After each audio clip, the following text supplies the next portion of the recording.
Hey, thank you. Thank you, everyone, for making it. We're going to try to make it a smooth meeting, but no, no, no.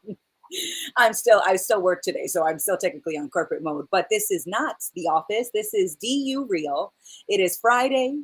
It is February 9th. Jackie, I am so excited to be here. We just recorded a new trailer for DU, Andrew, Ray, Jackie, and I, and it went great. And so that'll be coming out pretty soon.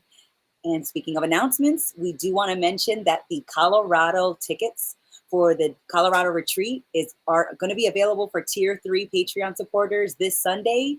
And those dates will be May 30th through June 3rd. So we were in Colorado last year. It was amazing. So, of course, we had to come back for more.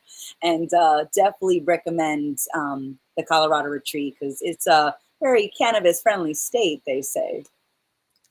Yes, and before that, California in April.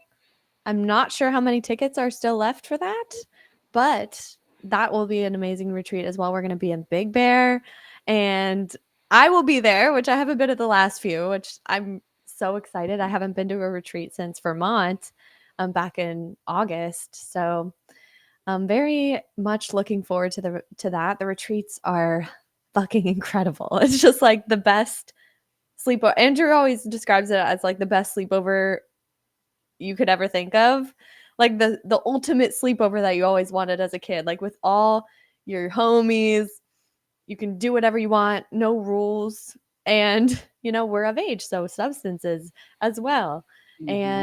And you could choose whether to partake or not. It's like really whatever you want to do at the retreat. It's just a space for you to have some space Yeah. because we don't even realize most of the time as we're moving throughout our lives, like how much we're dealing with, how much is on our plate constantly, how many different plates we're spinning at the same time. And the retreat is a perfect opportunity to just let those all go and Mhm. sink into the moment. And yeah, it's very, very extremely relaxing. And not because we're like sitting there meditating, but just because we're being ourselves Yeah. and we're in a group of people who are all doing the same thing. And it's crazy because I've never really experienced like a situation like that, like a group like that, where everyone is being fully themselves intentionally. And when you're in that space, you can kind of see a little bit more clearly who you are, like the reality of who you are. And like you can express yourself a little bit more authentically because you're not playing into any sort of expectations about what people want from you or who they think you are or who you think you are. It's just space to be, and so much clarity comes out of that. So the retreats are life-changing. I will scream it from the rooftops forevermore as long as we're doing the retreats. There, I cannot recommend them any higher. Yeah. Anywho, yes, we did just record a new intro for Dualistic Unity, and I think it's going to be amazing. It's funny because, we had some awkward pauses or points where we're like, okay, do I pass it now? Or like, how many days a week was that? Like, do we do them 5 or 6? And I think it's just really, it shows our humanity. And I think it's perfectly imperfect, just like everything we do here at Dualistic Unity, right? We're not trying to like give you these well thought out, polished insights or teach you how to be enlightened. Absolutely not. We're all just, we're just people going through whatever this experience of consciousness and subjectivity is. And it's something that we can all relate to, and sort of embracing the fact that there's nowhere to get, there's nowhere to arrive, there's no enlightenment to attain. It's just your life right now. And how do you want to feel? Like, do you want to be beating yourself up or resisting or thinking you should be different or other people should be different or your life should be different? Or do you want to like appreciate it for what it is and let loose a little bit more. Mm-hmm. And to me, that is enlightenment. Right? It's just not giving a fuck about enlightenment, not trying to get anywhere. And once you realize that, it's like everything is a little bit more bright, a little bit more interesting. There's a lot more possibility on the table, and every single day is exciting as fuck.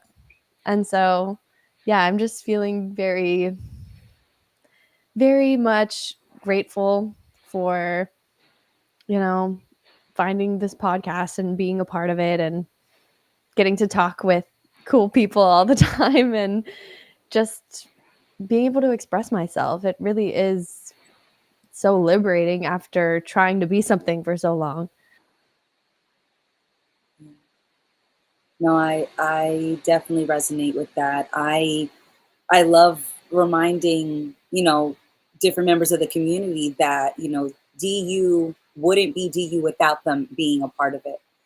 Because as amazing as the conversations that you and I have, as amazing as the conversations that Andrew and Ray have, it wouldn't be it wouldn't still be here if there wasn't constant support and attention and contributions and suggestions that are coming from the Dualistic Unity community and from the Patreon supporters that are financially supporting the DU community and DU growth. And the every time someone purchases a retreat ticket, you're not only paying for, the housing or the lodgings and food and, some fun treats. You're also investing in this conversation, investing in the Dualistic Unity exploration, right? Because I always get a little nervous when I say the word community, because it implies that like you that the work changes, that the experience changes now that you have a group of people with similar priorities, similar enough curiosities and perspectives. Because when you're going through the shit, when I'm crying in my shower, I'm not thinking to call Discord. I'm not thinking I'd love to get on a live right now with Jackie. I'm not thinking, I'd love to call someone to make me feel better right now. I was like, no, I am in the thick of it. I am feeling those feelings, and I am what feels like alone in that experience. And so, it feels like I am in a community of one, like as much as I love connecting with everybody, a majority of the experience, a majority of these insights that I learn to some degree by myself. And then I get to share that, and I get to be myself, and I get to, share my process of learning. And then I stumble and I get too cocky about the learning, and then we stumble and we learn from the stumbling. And so it's just this ongoing exploration where I don't have as much pressure to know the next step, because I'm so thoroughly engaged with the current step. And one of the insights from, I think, the Vancouver retreat was just that the step is the path.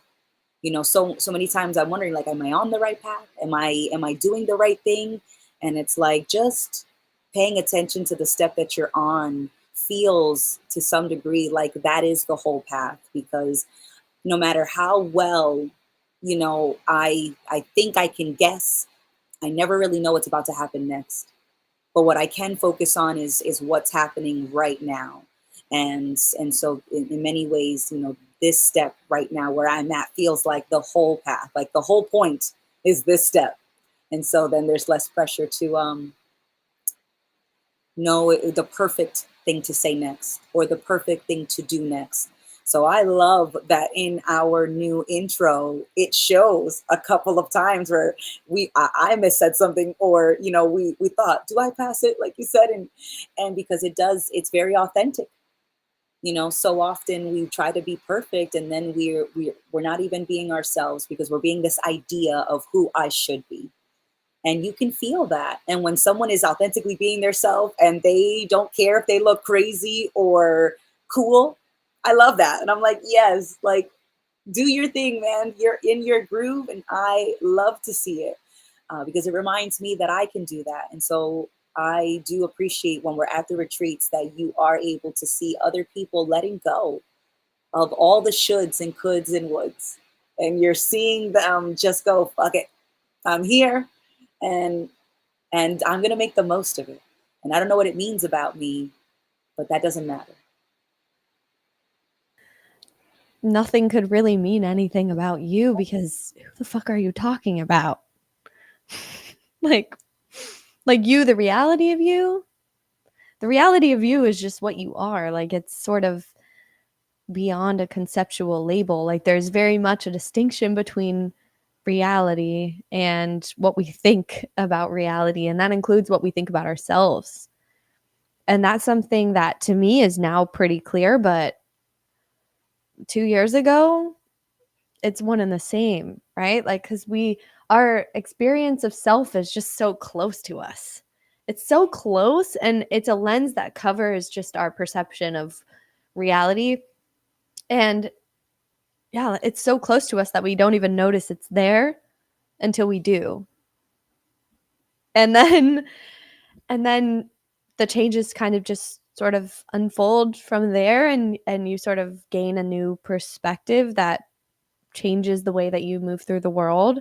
And I can say that's definitely happened for me. And the shift is really just the question of like, but is that really true? Like just allowing yourself to question and sit in that space of uncertainty. And so I like how you brought up like the hesitance to use the word community because um yeah, like it implies like a new identity, and that's the thing that we're sort of trying to steer clear of having people identify as like dualistic uni I don't know, dualistic unitards or something like that. Oh my god. However you they would want to do that, it doesn't matter because like we don't claim that, but yeah, like we're encouraging you to sort of sit in the space in between the labels, in between the concepts, and that being actual reality, right? And like we don't know with certainty what that is at all. Like it is this sort of it's this thing that we know through experience only, and like we know ourselves because we are ourselves, right? But like it's we can't know anything conceptually with certainty. But like when you sit in that space of uncertainty, of not knowing who you are, of not yeah, of not knowing who you are or what's going on, there's like a whole new world of possibility. And plus, you don't have anything to defend and nothing to lose. So you're free. And like all of the ways that your identity groups like push and pull your decision making, your emotions, the people that you enjoy interacting with versus like the people that you think are too different than you to like be your friend, like all of that is out the window. And then there's so much more potential and potential for connection as well, because literally every single person is in the same boat of being this thing that perceives itself as being separate, but still that's you, the reality of you, which is, you know, at once part of reality and all of reality. And like I understand the excitement and um yeah, like the joy that like coming across this conversation can make you feel. It makes you feel seen. And there is when we feel seen and we feel like welcomed and appreciated, we feel like we need to identify. Like it's habitual to identify as like part of this group because it feels safe.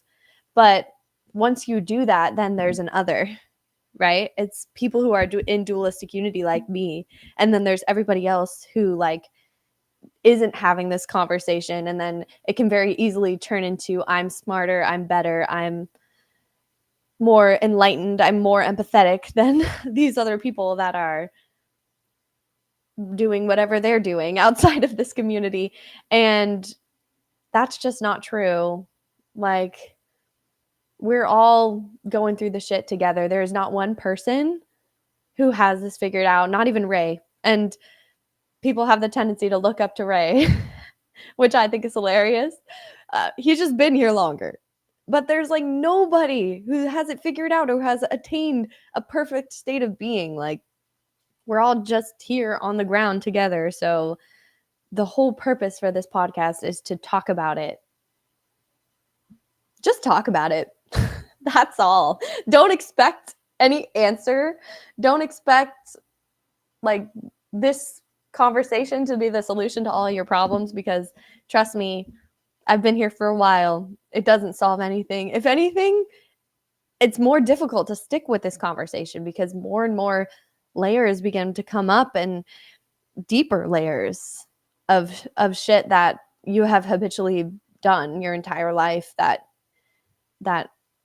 feels secure, but also you realize it's holding you back in certain ways, it's limiting you. And then the challenge is to see that and not run from it, because you already know that you're so much bigger than what you think you are, and you can do you're capable of handling so much more than you think. Like, literally the limit only exists where you put it, and you don't have to draw one. You don't have to set a bar for yourself. You could just vibe out. Because really, this experience is just for the experience itself. But that's something I'm still working through, very much so, like that, this compulsion to go somewhere, to become something. It's just never gonna happen. You're never gonna get there. And so believing and continuing to invest in that idea is just setting yourself up for disappointment. But you really don't have to do with that. And then life can just surprise you at every turn. And it's so friggin' magical the way it works out. Oh, fuck yes. Because I love, when I was in middle school, they give you like a list of words that you are learning, like new words of the day, and you have to come up with an example of using that word in a sentence. And so one of the words I remember is such a very distinct memory is the word gregarious, which means that a person that loves to be surrounded by people. And somebody was like, Amanda is very gregarious, and like to this day that is still very true. I love to hang out, I love to connect, I love to listen to people. Getting to know someone feels like pulling a book off of an infinite bookshelf, and I get to explore their stories and see the character development and to see the settings change and different flashbacks, and I may pick up the book and instantly resonate with it or not. I could pick up the book and I could not want to put it down. I want to ask you everything. What's your favorite, when's the first time you had chocolate ice cream? When's the first, like I may want to ask you 1,000,001 questions because I'm so fascinated by the experience of you. But as much as I can connect with people, and I love enjoying the experience of others, I have learned, or at least in my perspective, only I actually go through my shit. So as much as I can share what I'm going through, as much as I can, maybe want to brainstorm options and maybe ask for advice, only I actually go through my shit. And I'm the best person for the job. Like I have been influenced by my shit. I have been influenced by those traumatic experiences, by those lessons and hardships, and so I'm in the best position to appreciate it. Because there used to be a lot of conflict when I would think about maybe my relationship with my dad, and there was a lot of anger because we had a rift, and he just decided he didn't really want to be in my life. And I took that very hard. And then as I got older, I was like, oh, but that's actually not, he's really doing his best. And as personal as that felt, his absence in my life, it wasn't actually personal. He was running from the responsibility of being my parent because he felt like he couldn't handle that. And that had nothing to do with me. But I took it personally because I thought that something was wrong with me. I thought that I did something or that I wasn't enough to stay for. Right. And so, I went through a phase where it was like acceptance and like, he didn't really mean to just break my heart. Like, it happened, but he was really just like running and panicking and thinking that, he couldn't grow in that situation. And then I went through the phase of, really appreciating him leaving and really being grateful for his absence because it showed me how much I could take. It showed me how much I could love so fully, be heartbroken, be so afraid to love again, to take the plunge, to trust myself when I felt like I needed to trust other people, and learning that really who I was scared to trust was myself. I was scared that if I were to give myself or love my love to that degree again, that I wouldn't be able to pick myself up if something happened, if someone else decided to leave.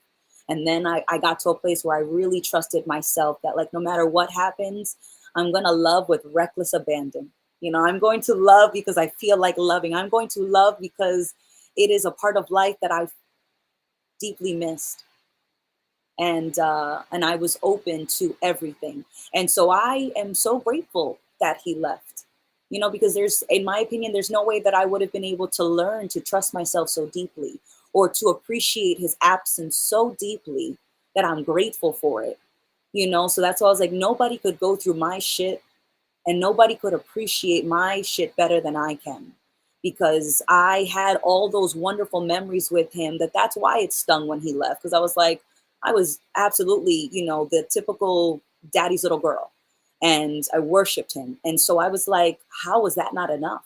And it's because it had nothing to do with me, but I couldn't learn all of those other lifelong lessons. I couldn't deepen my relationship with myself, with reality, and with others until I appreciated the shit that I was perfectly built to handle and feel grateful for. So it's like, as much as I have learned so much from dear friends, from family and friends and from other people, it's really from my pain that I learned the most. And so that's why I'm like, yes, it feels like a community because it feels like a family, but it's not a community where no one's going to take your shit from your plate, and no one should. Like, you are the best person to process it, maybe not always jump for joy for it, but to process it and to make something, to water that pile of shit and let something beautiful grow out of it. You're the best and only gardener that can transform that shit pile into some stuff. You can, the potential's there, and only you can, work that clay or work that shit pile and make something grow out of it. Yeah, here at DU, I don't want to say shit lovers, we are shit lovers. Maybe not lovers, because we don't love Appreciators, shit all the time. Yeah, definitely some shit appreciators, which is very uncommon. Most people just want to get rid of their shit or heal from their shit, get over it. But when you really are able to look at it and, look at all of the fucking pain and feel it, but then also be able to appreciate how, like you said, like, it shows you what you can take, and it informs the way that you treat people moving forward and the way that you love. And I love that you brought up, like, loving fully and almost recklessly, right? Because, with Valentine's Day coming up next week and everything, I feel like that's top. Just love is an interesting thing to touch on. And I've definitely felt that as well. Just the hesitancy after you get really fucking hurt to open up again. And yeah, I've actually been going through that recently. I've been seeing somebody, and I feel this fear of letting somebody close to me again, because a year ago I went through this bad breakup and I was torn up, and like, it's a lot to, because as pleasant as the feelings of being in love or just having people close to you are, like, the opposite end of the spectrum is bound to be down the line, right? And that's okay to accept as long as you're not seeing the love as good and the heartbreak as bad. Like, for the love to exist, the heartbreak has to exist. The pain, the loss, like, they're completely interdependent on each other. And loving and losing and going through that spectrum of emotions is what makes life so beautiful and meaningful. Like it wouldn't be so deeply moving if we didn't get fucked up sometimes. So, yeah, I think that's just a beautiful lesson because we don't need to shy away from experience. Like, we're going to experience life regardless. And there's really no point to holding ourselves back out of fear because that's not going to save us from uncertainty. That's not going to save us from ever experiencing pain or hurt again. It's just going to limit the amount of joy that we experience. It's we're holding ourselves back, and that's just not really worthwhile to do anymore. It's especially because I know I'm capable of anything. I'm capable of surviving anything. Just because I've built faith in myself, and I know that even though part of me thinks I wouldn't be able to handle another heartbreak, I know that's not true. So it's like calling your own bluff constantly, and we don't have to be afraid of life. Sometimes I definitely have those thoughts of like, wow, every day for the rest of my life, I'm going to have to feed myself 3 times a day. I'm going to have to brush my teeth. I'm going to have to like go outside in the cold and be uncomfortable or like there's always the possibility I could fall down and scrape my knee. And sometimes when I think about that, I'm like, that feels like a lot of shit. That feels like a lot. And when I'm viewing myself as just the idea of myself, of the concept of Jackie, it seems like it might be too much for her to take sometimes. But fuck that concept. I'm not that concept. And whenever I get caught up in those types of thoughts, I just try and like zoom back into right now. Like literally this room, this computer, and the room that I'm in is all that exists to me right now. The future doesn't exist. All of that theoretical suffering that I'm coming up with in my mind is just theoretical. And I'm also not thinking about all of the beautiful, wonderful, joyful things that also will happen because they're equal, right? Like, and it depends always how you're looking at something. Nothing is inherently good, nothing is inherently bad to experience. It's all just like different shades on the color wheel. And all of them are required to paint the most like beautiful, intricate, detailed picture and color your experience. And yeah, like why would I limit my color palette just because I'm afraid I'm like, oh, I don't like blue. I don't like blue. That makes me feel weird. So, but anywho, you can't actually limit the color palette. You're still going to experience all of it regardless, whether you like it or not. So, do you want to mentally clench up? Do you want to make shit harder than it has to be? Or do you just want to cruise through life and be able to appreciate things while they're there with the understanding that they might leave and you'll be fine regardless? Like you've always been fine. No matter what you've been through, you've survived it. And so that alone should be enough to make you understand that it's always going to be okay. Right? It's like, it's okay. Reality is okay exactly as it is. And it only doesn't feel okay when you're telling yourself that it's not, or you're coming up with some reason, but that reason is never based in objectivity. It's always based in some sort of biased subjective perspective based on your past and based on your conditioning. But once you recognize that that's not the end all be all, then everything becomes a little bit lighter. Oh yeah, and what shocked me when I was trying to like be an adult, like I just turned 18, I'm trying to figure out like how can I be a successful adult, and I didn't even realize for years how stressed I was, how seriously I made things, how heavy I made things, because I wasn't even paying attention. I wasn't even noticing. I was just focusing on, getting into college and getting the right degree and getting the right job and getting the right partner, and I was so overwhelmed by all of the constant messaging around me about how, in so many ways, I'm not enough until I have this, this, and this. I'm not enough until I have this partner. I have this validation, this marker of success. And, I didn't even realize that there was an alternative option.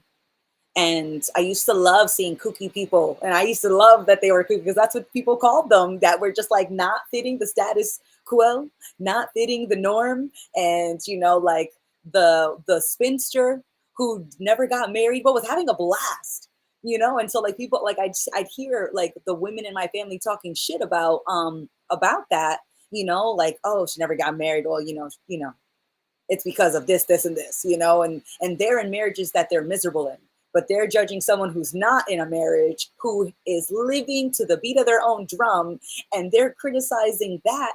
And so, but these are people that I looked up to. So I'm like, oh well, I love the like the freedom that person is exhibiting, but I don't know if I could do that.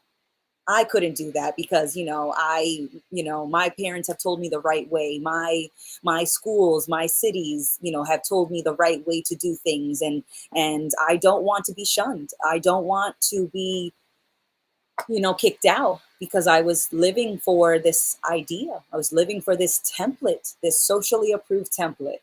And I didn't start to question it until like I would have some of those things and it just didn't feel like I thought it would.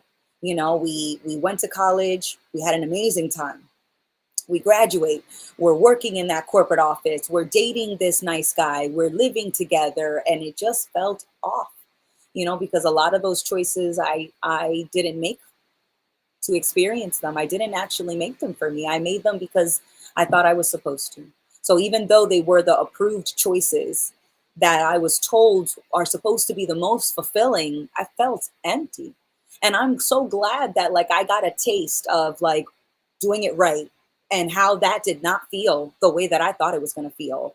And then it just made me just question, like, I know that everyone says that this is the right way, but it just doesn't feel right. And the more I looked around, the more I could see, like when I finally was not focusing just on me and what I was doing, and I could look at other people, and the more I looked, the more tense, the more the more clenched, feeling I could see. And people were just terrified and panicking and running from one approved choice to the next and judging themselves when they were in the middle.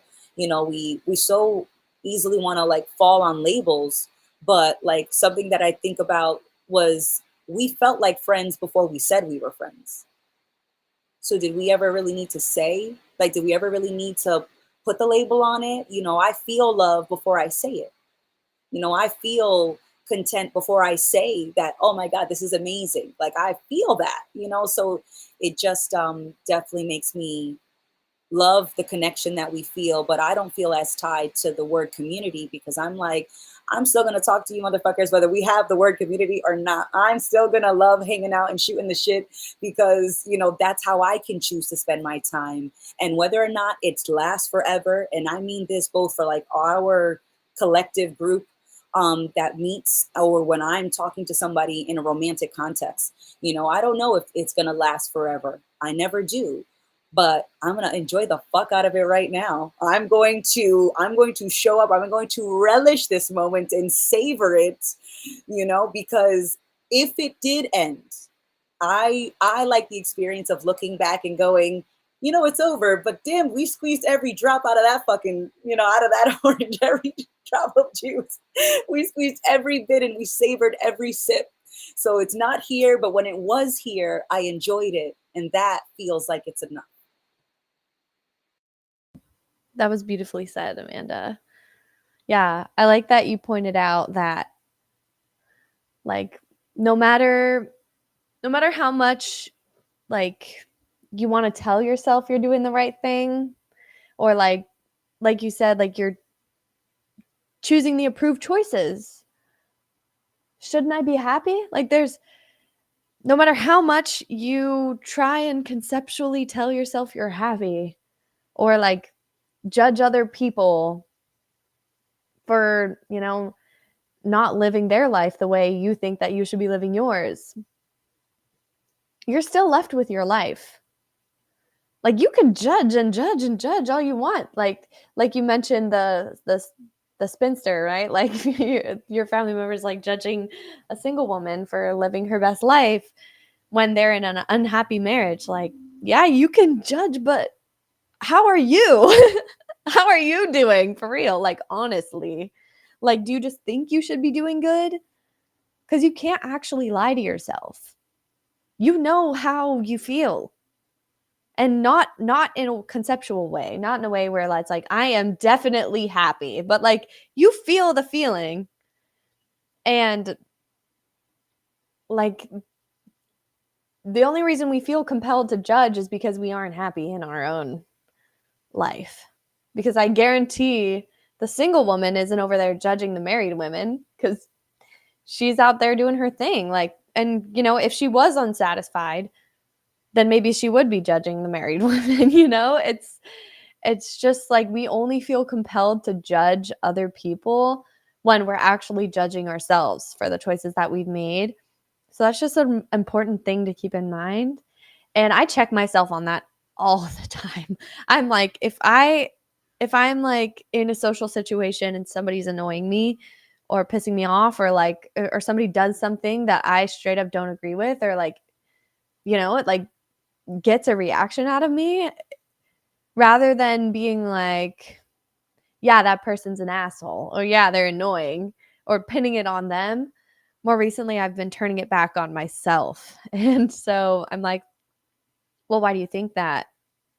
And it's always because I'm attached to something. Maybe like, maybe it's even like a little bit subconscious. And it's not like I'm thinking like, oh, well, I, am, for example, like, I am a yoga teacher, so I maybe judge people who like aren't mindful sometimes. I'm like, wow, they could really slow down. And I'm like, okay, well, okay, Miss High Horse. And that has really allowed me to experience less annoyance in general with people and situations, because I'm not validating the belief that if I feel a certain way, it's because other people are making me feel that way. It's not about them. It's always me. So, like, and the more that I'm able to look at that, like, I'm actually able to work through those feelings and they don't come up as often. And I'm like, okay, well, I'm just sort of more neutral in how I view everyone and how I view myself. And yeah, it just comes with the grace from having that little bit of uncertainty. Like, you give yourself a little bit of a break, a little bit more grace, because I don't actually know. And like, if they're judging me, I know it's because they're hurting. So I don't know. You just have to be honest with yourself, like Andrew said. Self-honesty is the biggest key to freedom from yourself, because you can call yourself on the bullshit that you're telling yourself is true, and the suffering that you're causing yourself. Mm-hmm. And once you do, it doesn't have as much power over you. Oh yeah, and it it feels easy to like think back to days where I was like walking on sunshine and loving being, you know, the experience of that moment, and like nothing could rattle me. But then there are some times where I'm in a funk and it's like the way you sneeze is annoying. Like it's just, but it's always exactly like you said, you know, we judge people when we're unhappy with ourselves, when it takes nothing. Everything is an annoyance. But when you think back to the days where you felt like you were walking on sunshine, nobody could do anything to rattle you. You were waiting an extra 5 seconds to hold the door open for someone. You were chatting a little bit longer at the cash register. You were, you know, deciding to call a friend just to be like, hey, was thinking about you, I love you, you free for a drink, or you free for, you know, to hang out later, you know. So, you know, when you're feeling amazing, you never want to judge anyone else, because you don't feel like you're less than. You don't feel like you're not enough. You don't think that you're doing anything wrong. And when you're in that mindset, the idea of judging someone else doesn't even register as a possibility for you in those moments. And so it's definitely important to maintain that honesty with yourself, and calling yourself out on your bullshit. You know, I was driving down the road one day, and it's a pretty steep kind of hill, and I'm going maybe like 20, 25 miles an hour, because it is a hill. So like if you go faster, like it's a NASCAR race, all of a sudden you're like, wait a second, who shot the gun, you know? You know. And I'm cruising, and it's daytime, so I see everything.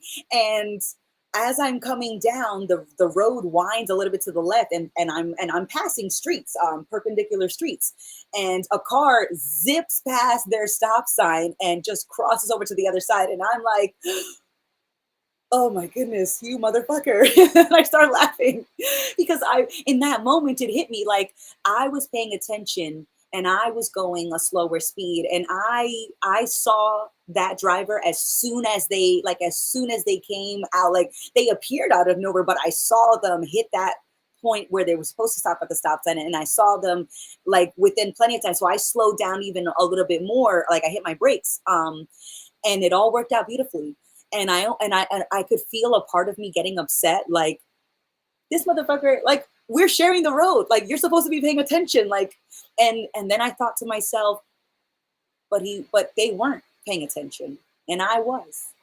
And really, that's all that needs to happen in my experience, in my life. I need to be the one that's paying attention, because it's not personal. That person wasn't gunning it past that stop sign because they wanted to scare the shit out of me on a hill. You know, they weren't specifically thinking, you know what I'd like to do. I feel like, causing mayhem right now. Like, they were possibly late. They could have been on their way to work. It could have been a family emergency. They're rushing to a hospital, or they're just stressed because they lost their job, or their kid is sick, or it could be anything, right? And so the fact that they're not paying attention to me in particular really isn't required, because as long as I'm paying attention, I can kind of balance out when someone else is not making the consideration that they share the earth, they share the city, they share the road with another person, right? As long as one of us is paying attention, both of us are good. And sometimes I'm that person, and I reminded myself that, like, sometimes I'm the person who's not paying attention, that's not remembering that I'm sharing this space with you. And so it's like, as long as I'm paying attention, I can cover my ass. And it's nice when someone else is considerate as well, but it's actually not required. And I used to get so upset with people because I thought, like, how dare you? You're supposed to. And it's like, no, it's that I thought that they were supposed to with me. I didn't really care if they weren't paying attention to anybody else. It was like I wanted to be the most important because I didn't feel like I was important. And so it's like I needed that external validation of other people to treat me like I mattered, because I didn't feel that way. And then it just became more of, as long as I'm paying attention to how I'm feeling, not trying to solve myself like I'm a problem, but just paying attention to what's coming up, paying attention to where my attention lies, paying attention to where I'm holding on to. As long as I'm really paying attention, at least a good chunk of the time, like, things have a way of just moving along pretty smoothly. And when we do have a bump, it's usually because I wasn't paying attention. And so Oh my goodness. But that's, that's just something that I was thinking about recently, about just paying attention, and how that doesn't need to be something that I say I should do, but it's something that I can do. Yeah, I think that's an important distinction. We're not saying that you need to be on high alert all the time. Because one, that's impossible. Like, we come in and out of attention. Our thoughts are very persuasive sometimes. And like they start talking, we kind of think it's us for a second. And we're paying attention to that. And we're not really like, it's like we're in the back of our mind rather than at the forefront, paying attention like in the direct moment. We're kind of like lagging behind a little bit and in daydreaming land. And it's okay to go in and out of that. Nobody can pay perfect attention all the time. And I like what Andrew said in the comments about like he knows that there's parts of himself that he doesn't want to look at, but then he's also judging himself for not looking at, like, he's still judging himself for those parts even though he's not willing to look at them, right? Like um and none of that is necessary. Like the judgment only comes from the idea that we need to be changing or growing in certain ways, or like we sort of create instantaneously like narratives about how we should be changing. And it's hard to turn that part off, the part of you that makes those narratives and creates the bars and the expectations, because it's fucking habitual. And it's not about being perfect with that either. Like it's not about being completely free all the time. Like that's another illusion of getting somewhere. And as much as we want to encourage paying attention, because most of the time people are running on autopilot and no attention is really being paid to what's actually happening. Um, like we're like, hey, there might be something else going on beyond just what you're thinking about, but you don't have to live there all the time. Like we have this subjective experience. I don't want to say for a reason, because we can't really say what that reason is, but it's also not to be just discounted and thrown away, right? Like there's something to be learned from the experience of not paying attention and going in and out of clarity and getting lost and maybe sitting in a dark pit of self judgment for a little bit. We've all been there. All of that is just as valid of an experience. And you're not living life better if you feel free more of the time. It's just, how do you want to experience your life?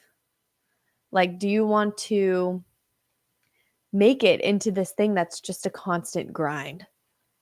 A constant, like, you have to be paying attention. You have to be paying attention or else some shit could happen. Yeah, shit's gonna happen regardless. Like, that doesn't give you control either.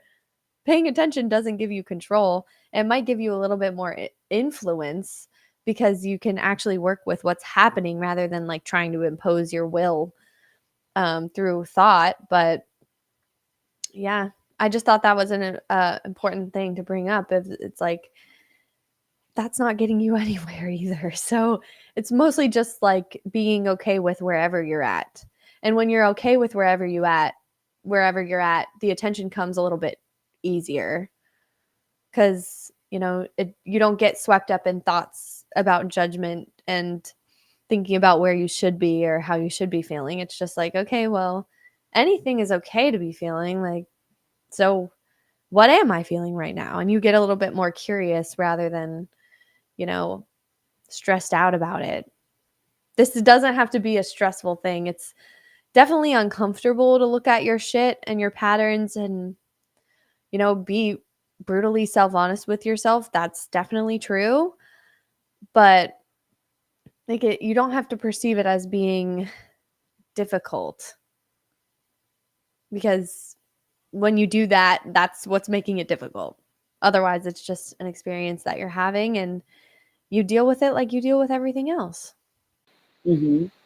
I loved thinking about the word like difficult and hard when I was thinking about like learning.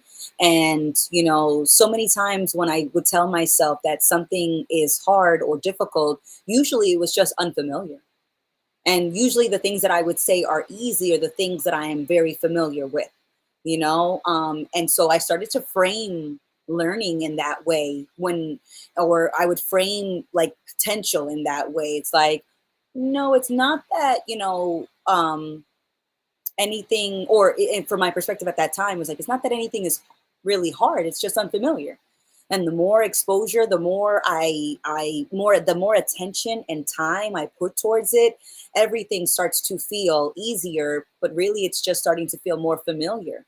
You have more trust in yourself with things that are familiar versus things that are unfamiliar. You don't really know how you are in relation to the things that are unfamiliar, so you want to say that they're hard, and it makes you less likely to even engage them. Um, and so that's what I started framing. And I was like, no, it's not that it's hard, it's just unfamiliar. And the more time and attention, the more familiar it gets, the more easier it seems. And that really helped me snap myself out of like this self-induced paralyzed experience where, I wouldn't want to take the plunge and jump into uncertainty because I was like, oh, I don't know. I don't want to really deal with another hard challenge. I don't really want to deal with another hard lesson. But when I started to say it was just unfamiliar, I was like, yeah, but I am curious about what's unfamiliar. And then it stopped being that like about a skill set or a skill level, and it started to be more about what was driving that attention. And I was curious. Curiosity was driving the attention more than needing to prove something to myself. And so I like how we can just like constantly change the lens that we see things through or change the perspective, because one leads to the next and they're all kind of connected. And it's not that I'm ever looking to be, you know I don't know, looking through a perspective that like knows everything. It's just I really like that I can change so much just by how I look at it, or the perspective, or the mindset that's driving that. And so just like the words, like when I'm struggling to find the right word to say, it's like, yeah, well, how am I feeling? And I can share that. And even if I don't think I have the right words, if the feeling is authentic, then the words don't really matter. In the same way that like where I focus my attention doesn't matter if I'm just focusing it because I choose to, because I'm curious, and not because I want to make me become something after I learn this new skill or learn about this new topic or something. It feels a lot lighter to just explore because I'm curious versus exploring so that I can finally find that missing piece.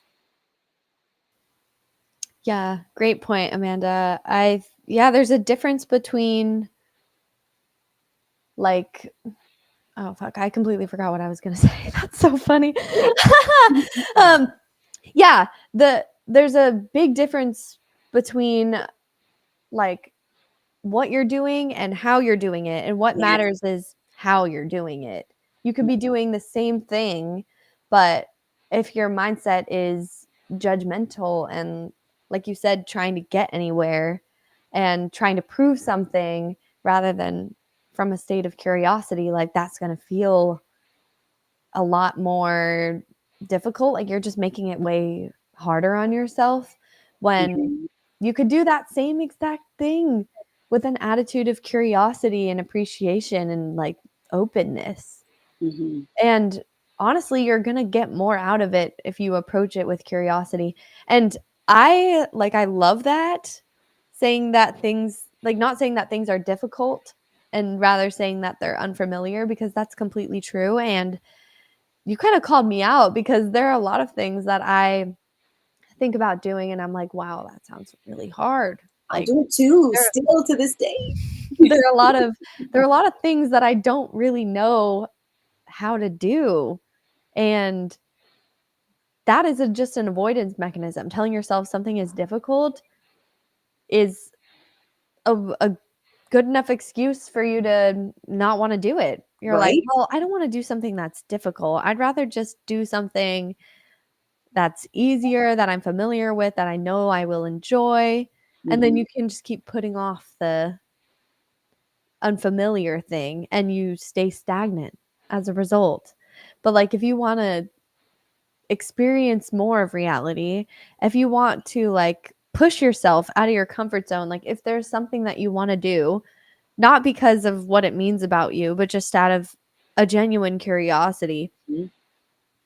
like you can, there's no right way to start doing it. And what I fall into a lot of times is expecting myself to be good at things immediately Oh, and like not because it's all tied to the idea of myself mm-hmm. of being somebody who's smart and capable or whatever. Like I don't want to question those things that I stake my identity in. Mm-hmm. And doing something that's unfamiliar and maybe not being good at it the first time or like taking a while to learn it, that might make me feel bad about myself if I'm still attaching to that identity about what things mean about me. Mm-hmm. But if you're not doing that, then it's like you can sort of walk into anything and like it goes how it goes. And Yes. that's how humans learn, right? By doing, assessing, adjusting, Yes. doing again, and not by like sitting back and be like, hmm, how is like you can't figure out how something's gonna go until you just do it. Yeah. So you can just fucking hop in. And Mm-hmm. that's what I found with this process of doing the podcast as well, because before we started, when I agreed to like be a co-host, I was like, oh shit. I've never done a podcast. Like, what am I gonna talk about? As if I could know what I was gonna want to talk about for like all of the episodes that I recorded, like wanting to be able to control that. And there is no control. And like I wanted to be, maybe part of me wanted to be perceived as somebody who like was articulate or like understood what this conversation is about. All of that is bullshit. This conversation isn't about anything. Like I am not a certain type of person. I'm not really even a person. I can't say that with certainty. You know? I'm just me, and I'm talking right now. And that's all that I really, that's as far as my scope has to go. Mm-hmm. And what I found through doing that, it's just, yeah, if you approach situations with enthusiasm, the Mm-hmm. learning just kind of happens. And yeah, the mistakes are there, whatever, but like it's not about having a perfect product. So I can just keep moving on. And those mistakes actually allow me to get quote unquote better, right? It's like I'm able to actually learn because I'm doing. Mm-hmm. And yeah, so that's been a great lesson for me that I think I want to now expand into other areas of my life, right? And because doing something new doesn't have to be scary. It's only scary if you tell yourself it is. Mm-hmm. Yeah, absolutely. And I love Ray put into the comments enthusiasm, because I was like, they curiosity and enthusiasm go hand in hand. You know, you when you're curious about something, you feel that enthusiasm to explore that curiosity, and as you're exploring, it's in like your enthusiasm is building, and that's a good gauge for you, like when you're thinking about what to do. Because I know a lot of times I see in the comments or in the Discord, people are like, I've let go of my idea of myself, and now I don't know what the fuck to do. I don't know how to make a choice. And it's like, just make any choice, see how you feel when you're in the midst of that choice, and you pivot from there. Because I think about like more day-to-day examples, like you're thinking about cleaning your apartment. You've got dishes to do, you've got laundry, you've got maybe dinner to make, and maybe a friend to call. And so you think like, which one do I do first? It's like, just pick any of them. And then I'll pick the dishes first, and then I'll start doing them. Like, fuck this, I don't want to do these dishes anymore. And then I switch, and then I'm like, okay, I'm gonna do laundry. So I'm grabbing the laundry, we go downstairs, we put the load to the wash, we come back up, we call the friend, we're doing the dishes while we're calling the friend. And then like, so it's letting yourself just find out. I don't know for sure if the choice I'm making, I'm going to be enthusiastic about it, but I'm not going to know.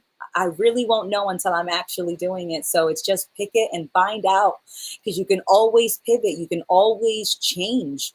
Yeah, there is. It's so funny how many times I felt like I had to make the right choice, because it's like that choice, I was going to be locked into that choice for eternity. Like, that's it. It's dishes now or nothing. You'll be cemented in front of the sink until the dishes are done. It's like, no, life is fluid, and so are you, so are we. And so and when I remind myself of that, I feel a lot lighter in making the choices, because I know that I can change it at any point. There is nothing that I have to do, but there is so much that I can do. And when I'm honest about how I'm feeling as I'm doing, we can dance across choices versus nervously step from one choice to the next. I'd rather dance. Me too, Amanda. And sometimes when you're dancing, you look a little goofy. Sometimes you look really grateful or graceful. Sometimes you fall. Sometimes you step on somebody's toes. And it's all allowed. We're all out here on the dance floor together doing our thing. And it's not about what your dancing looks like, it's about how you feel. Mhm. And we're just trying to feel a little bit more free, like just a little bit free from ourselves, from our own ideas, from our own concepts about what we need, so that we can just fuck around and find out Mhm. and just keep doing that over and over. Mhm. Like, I want to find out a lot of things. I want to find out how a lot of things are. But in order to do that, I have to fuck around, and fucking around has ripples. And Yeah. sometimes I won't like those ripples. So, but will that stop me from continuing to fuck around? Absolutely not, because I refuse to be stuck. I refuse to glue my feet to the ground where I'm Mhm. comfortable, Yeah. because the only one keeping us stuck is ourselves. Like, I keep saying that, but it's so true. And Mhm. it can be so hard to admit. And then once you do, you're in this really uncomfortable, really vulnerable state of just pure freedom.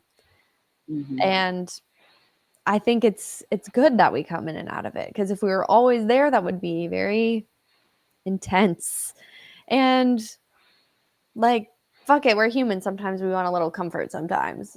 Oh And yeah. that's okay, right? Like, don't beat yourself up for just, you know, being a human, or leaning into your old patterning, or avoiding something, because that shame is just because that's what's going to keep you stuck. And it's so paradoxical that, Mhm. like, you actually speed up by letting go, like, not by like trying to force yourself to go faster. Like, things flow a lot easier the less you're trying, honestly. Like, still try a little bit, but I think most of us tend to try way more than we think, or that way more than we actually need to, because we think that's going to guarantee anything or give us some sort of control, and it's just not. So, yeah, continue to fuck around and find out. And just like Ray put in the comments, DU is the process of fucking and fucking around and finding out. Recorded. Okay? Around is a critical word there. But yeah, I think this That's is a amazing. great place to maybe wrap up the episode. This was a really fun one. Thank you guys all for joining us in the comments. I see Tamara and Jay and Andrew, of course. So we appreciate it, guys. Thank you for your comments. We love you all so much. And we'll be back next Friday. But also, don't forget California mini retreat coming up in April. Still a couple tickets left for that, as well as the Oh yeah. Colorado retreat this summer. It's going to be May 30th to June 3rd. Mhm. And tickets are available for tier 3 only right now. It should be going out December. for the rest of Patreon soon. But if you're on tier 3, hop on that now. It's going to be a dope retreat, and we're going to be smoking lots of weed. So Mhm. Be there or be square. That's right. That's right. While we roll cylinders. But yes, the tier 3 are going to get access to the Colorado retreat tickets this Sunday. So stay tuned for more information, and we'll see you guys next Friday.